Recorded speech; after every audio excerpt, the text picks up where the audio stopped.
Magandang hapon po sa bawat isa. Isa pong malaking kagalakan na tayo po muli mag-aral po ng salita ng Diyos dito po sa Daily Devotional ng Church. At sa kabila po ng tayo naka-lockdown, halos 10 buwan na po tayo dahil dito po sa crisis na meron po tayo, ay patuloy po na na-enjoy natin ang biyaya ng Panginoon physically. Tayo po ay kanyang pinifeed spiritually, hindi po tayo pinakukulang dahil tayo po ay na-feed din spiritual sa salita ng Diyos sa pamamagitan po ng mga mensahe dito po sa daily devotional sa panguna po ng ating mga preachers, ng ating deacons. At sa hapon po ito, ang pag-aaralan po natin na may kinalaman po sa compassion. So buksan po natin ang ating Bible sa Luke chapter 10, verse 30 hanggang verse 37 po ating pag-aaralan. At sundan niyo po ako sa pagbasa dito po sa Luke 10, verse 30. Ito po sa ating Bible. And Jesus answering said, A certain man went down from Jerusalem to Jericho and fell among thieves, which stripped him of his raiment and wounded him and departed, leaving him half dead. And by chance there came down a certain priest that way, and when he saw him, he passed by on the other side. And likewise a Levite, when he was at the place, came and looked on him and passed by on the other side. Verse 33. But a certain Samaritan, as he journeyed, came where he was. And when he saw him, notice the word, he had compassion on him. Verse 34, and went to him and bound up his wounds, pouring in oil and wine, and set him on his own beast, and brought him to an inn, and took care of him. And on the morrow when he departed, he took out 2 pence and gave them to the host, and said unto him, Take care of him, and whatsoever thou spendest more, when I come again, I will repay thee. Which now of these 3 thinkest thou was neighbor unto him that fell among the thieves? And he said, He that showed mercy on him. Then said Jesus unto him, Go and do thou likewise. So dito po sa ating pag-aaral, pinamagatan ko pong the Christ-like compassion. Ito po isang parable. Ano po? Isa po sa mga common na parable na ginamit po ng Panginoon o itinuro po ng Panginoon upang ipakita, upang expose po yung 3 klaseng attitudes o sa loobin ng mga tao, 3 grupo po ng tao. At sana po ay makita po natin ang ating sarili dito po sa 3 grupo na ito. So pag sinabi po natin compassion, ibig sabihin po niyan is to enter into another's passion. Lalagay ka doon sa sa passion ng iba. Pag sinabi pong passion, ito po is strong feeling o strong emotion. So sa Tagalog, ibig sabihin, ito po yung pagdadalang habag, yung salita pong compassion.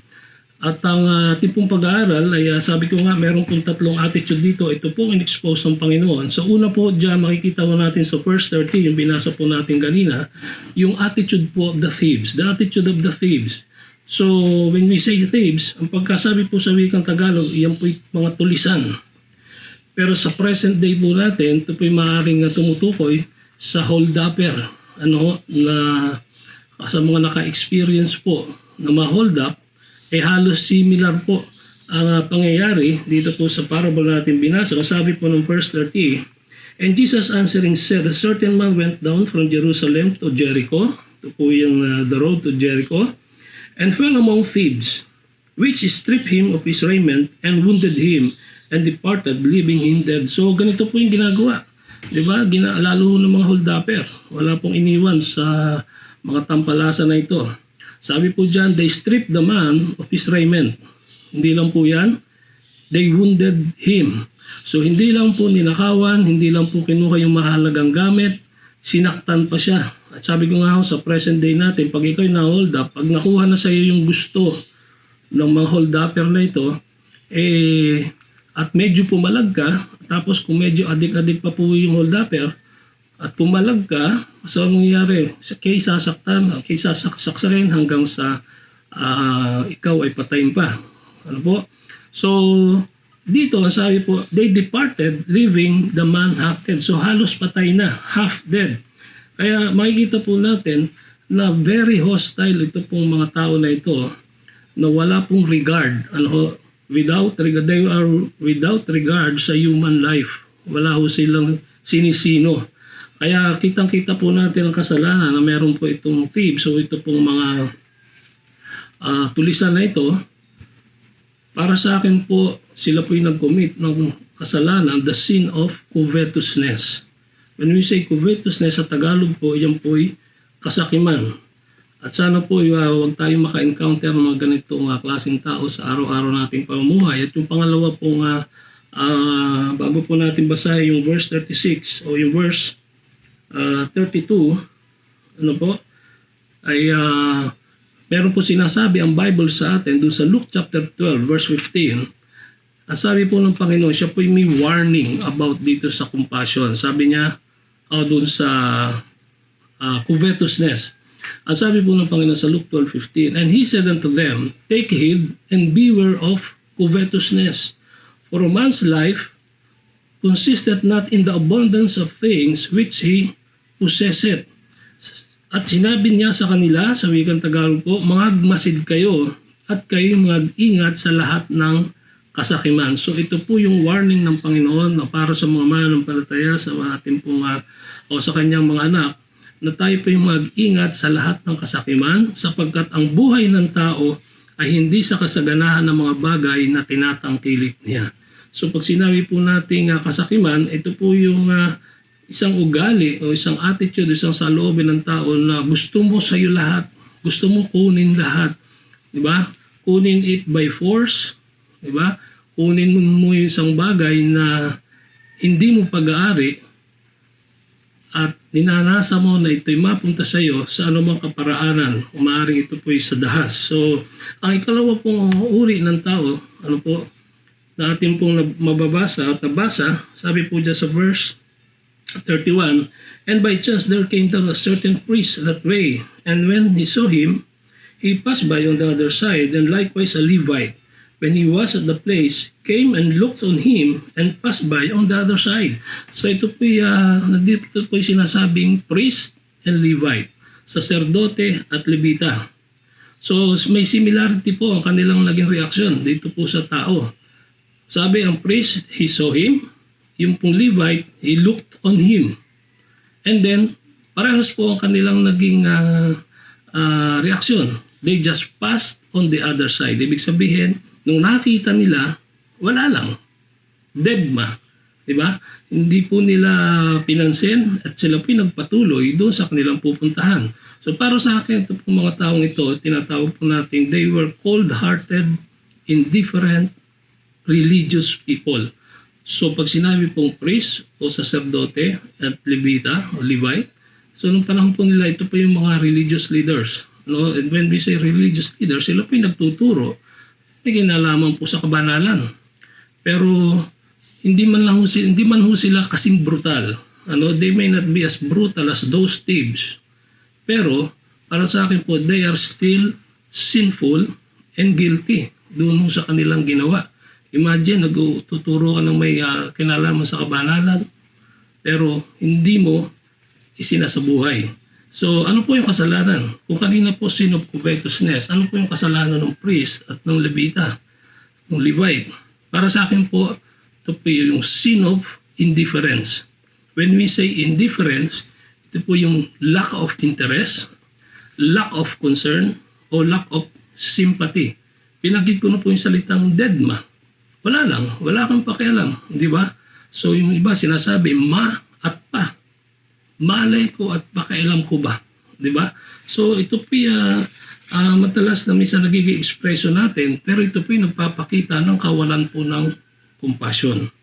Ang pangatlo pong grupo ng tao, hindi po grupo, nag-iisa po ito, sinasabi sa verse 33 and verse 35, ito po sana maganda nating pamarisan.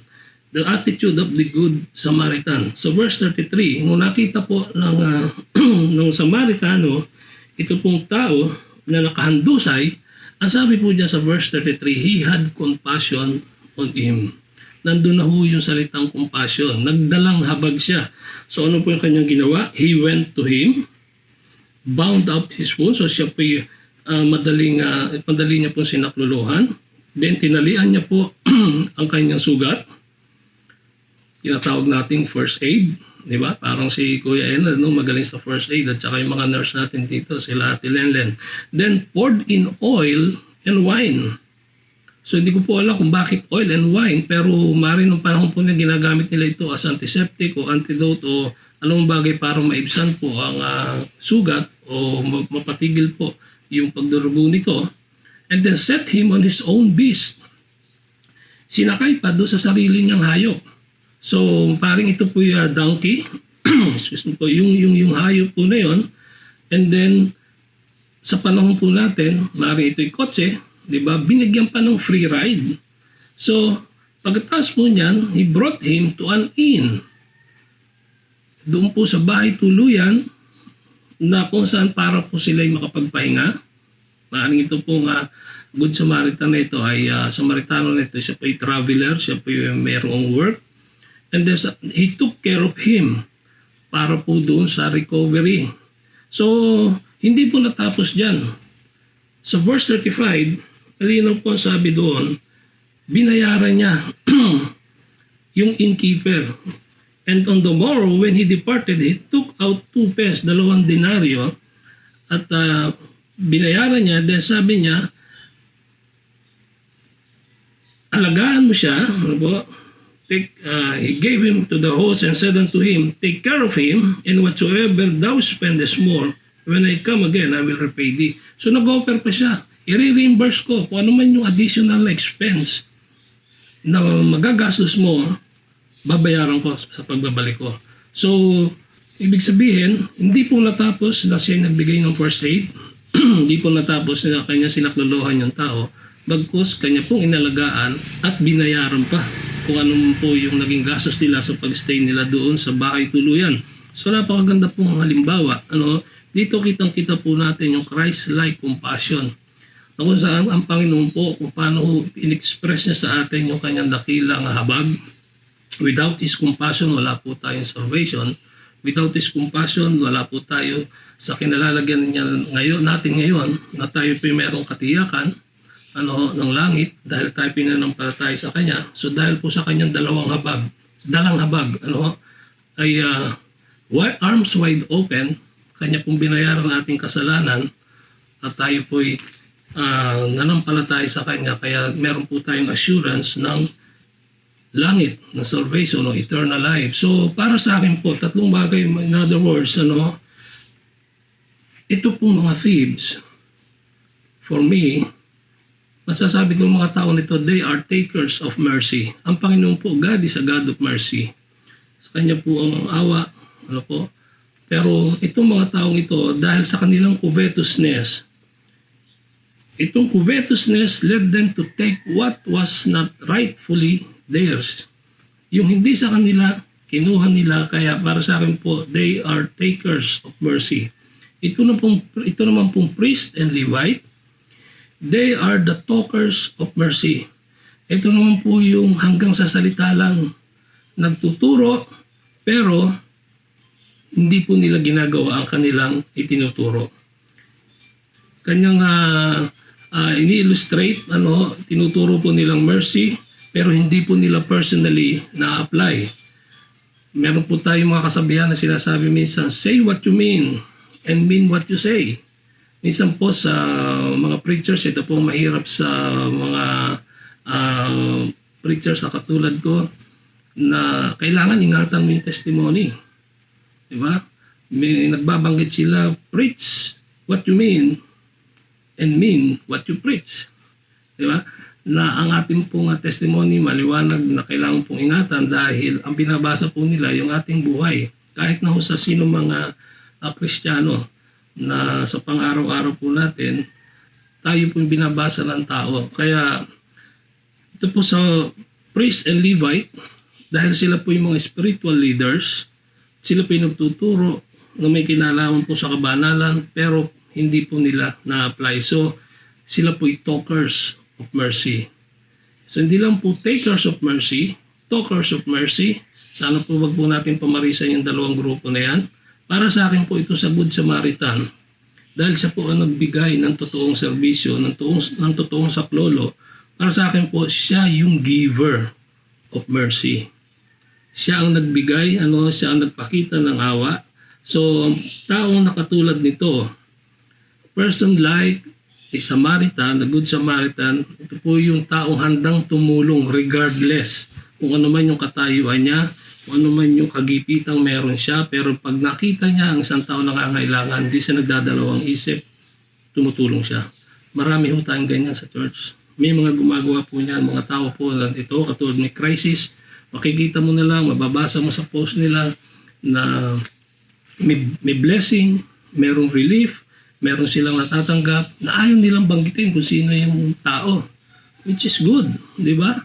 Nakapagagawa ka naman, gusto mong express ang compassion o habag sa kapwa mo, hindi mo na naman kailangan i-broadcast eh. Pero siyempre, hindi po mapigilan ng mga tao na nakaka-receive na sila po yung magpasalamat at mag-thank you sa pamamagitan ng pagpo-post nga nila at ituloy niyo lang po yan. Di ba? Ituloy niyo po yan dahil mas mainam po na maging giver of mercy kaysa maging talker lang o kaya maging taker. Sa final point ngayong hapon po, para sa akin po pag sinabi pong Christ-like compassion, ito po una, pag ikaw ay tao na meron po nitong compassion na ito. A person with Christ-like compassion, number one, he or she recognizes the needs of others. Kanya pong kinikilala o kanya pong inaalam kung ano yung pangangailangan ng iba. Hindi lang po yan. Pangalawa, a person with Christ-like compassion, he or she relates to the needs of others. Kanya pong iniuugnay ang kanyang sarili, nilalagay po niya yung sarili niya para mas higit niya pong maramdaman o madama yung pong pangangailangan ng iba. Diba? Na wala pong problema doon po sa mga tao na na-experience na yung pressure, na i-relate nila. So, parang sinasabi na, I can relate. Nakaka-relate ako sa problema mo kasi naranasan ko yung pressure, yung pain o yung mga sakit sa buhay, yung mga temptations, kung paano na pagtatagumpayan, yung po mga false accusations, yung slander o paninirang puri, maaaring experience, poverty, kakulangan sa pagkain, kakulangan sa pera, kakulangan sa pambayad sa tuition, kakulangan sa pambayad sa mga bills. So ito po mga bagay na ito, may times na napakadali niyang mag-relate, na i-relate niya yung sarili niya kasi naranasan niya. Pero sa atin po mga minamahal, kung gusto mo na magkaroon itong Christ-like compassion, ba't hindi natin ipag-pray, Lord, tulungan mo ko to recognize, makilala ko, gusto ko maramdaman yung compassion, ma-express sa iba. So I want to recognize the needs of others. I want to relate, gusto kong maiugnay kong sarili ko para doon sa pangangailangan ng iba. And then thirdly, ang tao na meron pong Christ-like compassion, he or she responds to the needs of others. Siya po'y tumutugon. Hindi po natatapos doon sa na-recognize niya yung pangailangan ng iba. Hindi po natatapos doon sa nakarelate siya. Ang importante po yung pangatlo, he or she is responding sa pangailangan ng iba. Tumutugon. Gumagawa po ng paraan. Inaabot po at pinakikita niya na ang compassion walang limit. So yan, compassion has no limits. Magpakain ka, magbigay ka ng relief, at tumulong ka, magbigay ka ng meal. So hindi naman po ito sa mga material na bagay lang. Pwede mo express ang compassion mo by prayer. Marami po mga tao talagang naghihirap ngayon, nagdudusa, talagang sobrang pressure, sobra po yung ina-experience nila, lalo na sa mga namatayan, lalo na po sa mga meron pong pasyente sa ospital. So napakahirap. Ang hirap pong gumalaw, ang sakit po sa damdamin. Kaya nga po mga minamahal, na mahalaga po yung pag-responde, yung pagtugon sa pangangailangan ng iba. Alam niyo, bago po ako magtapos, gusto ko pong ma-express na dito sa church talagang meron pong mga compassionate people. Gusto ko lang ma-illustrate at sana wag naman po ikalalaki ng ulo ng ating ng mag-asawa. Babanggitin ko na po yung pangalan, si Ate Lucy at si Deacon Larry. So meron pong time, kung dito lang recently, sila po yung nag-express ng kanilang compassion. How? Nag-offer po sila, nalaman ko po sa Mrs. ko, kay Mrs. Barbel na nag-offer na kung gusto namin nadala ng pagkain o ng grocery, yung pong Mami Adiling at Daddy Tirso doon sa Bulacan. So bago po man po yun, talagang may plano na po kami pumunta. Kaya lang po nagsasabi ako kung saan ako dadaan. Kung saan, kasi yung pong NLEX, yung pong may Kawayan Tollgate, sarado po yan. Titingnan niyo po doon ang way kung saan pwede. Kaya nagtatanong-tanong po ako at hanggang sa nalaman po nila na yun nga, may plano kami pumunta doon. So, bago pa man kami pumunta, nag-offer na sila. Diba? Yun po yung expression po ng compassion na daman-damo mo na kailangan po ng mga matatanda, yung mga groceries, pangailangan nila pang araw-araw. Bagamat kami po naman ay nakapunta rin. Kami po yung nagdaan sa 10 checkpoints bago po kami nakarating doon sa Bulacan. Pero maganda po doon, ramdam na ramdam mo yung compassion. Kaya hindi ko po alam kung maaaring birthday lang ba ni Deacon Larry at gusto niyang i-treat yung mahal namin sa buhay, yung loved ones po namin sa Bulacan. Pero hindi po, alam ko po na nandoon sa puso nila yung pagtulong. At sana po dumami pa yung mga ganitong klaseng tao, yung ini-express nila yung Christ-like compassion. Dahil una, sabi ko nga po, kitang-kita, inaalam nila. Ang mga taong ito, they recognize the needs of others, they relate to the needs of others, and they respond to the needs of others. So mga minamahal, ito po sa ating pag-aaral, sana po ay napagpala ang bawat isa at napaalalahanan po tayo. At bago po tayo magtapos, ito po sinasabi sa verse 37, nasabi po ng Panginoon sa mga tao po na gustong magkaroon ng compassionate heart. Nasabi po ng Luke chapter 10 verse 37 kung paano po yung example na pinakita po ng Good Samaritan. Nasabi ng Panginoon dyan, go and do thou likewise. So maraming pong salamat sa hapong ito at nawa tayo po'y napaalalahanan. Tayo po'y yumuko tumikit, tayo po'y magpasalamat sa Panginoon sa ating maikling devotion. Panginoon, salamat po muli sa oras na binigay po sa amin na mag-aaral ng salita. Panginoon, tunay na dakila ka. At sa hapong ito, Panginoon, sa aming pinag-aralan, sa compassion, Panginoon, pinakita mo, naging halimbawa mo sa pamagitan din, Panginoon, ng Samaritano na ito. Panginoon, tulungan mo kami na may apply ito sa aming buhay. Tulungan mo kami, Panginoon, na maabot ang mga tao na nangangailangan, ma-express namin, at madama din nila, Panginoon, ang compassion na meron ka na pinagdama mo sa amin, na ibigay din namin sa mga tao na ito na nangangailangan. Mali, Panginoon, pinupuri ka namin, tinatas ka namin sa kabutihan mo. Bless mo, Panginoon, yung mga anak kasama namin nag-aaral ngayong hapon. Tinatas ka namin, niluluwalhati ka namin. Sa pangalan po lamang ng anak na si Kristo Jesus. Amen. Amen. Maraming pong salamat at magandang hapon po muli sa bawat isa.